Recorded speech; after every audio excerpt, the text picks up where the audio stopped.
Hello বন্ধুরা, আমি আরেকটা মাছের রেসিপি নিয়ে আসলাম। এগুলো হচ্ছে মোয়া মাছ। তো মোয়া মাছগুলোকে পেঁয়াজ দিয়ে ঝাল রান্না করব। তো দেখো, মাছগুলোকে আগে ভেজে নিচ্ছি। ভাজা হয়ে গেলে ওই তেলে কালো জিরা ফোড়ন দিয়ে পেঁয়াজগুলোকে লাল লাল করে ভেজে নেব। তো দেখো, মাছগুলো আমার ভাজা হয়ে গেছে।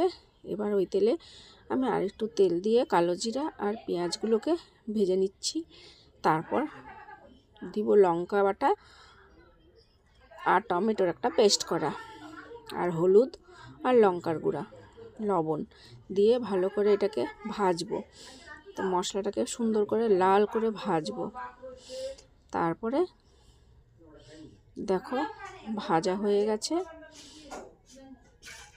তো এখন একটু জল দেব।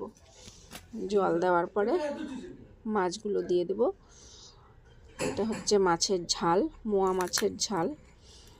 তো এই যে দেখো, তো মাছগুলোকে আমি দিয়ে দিলাম, দিয়ে ধনেপাতা দিয়ে নামিয়ে নেব।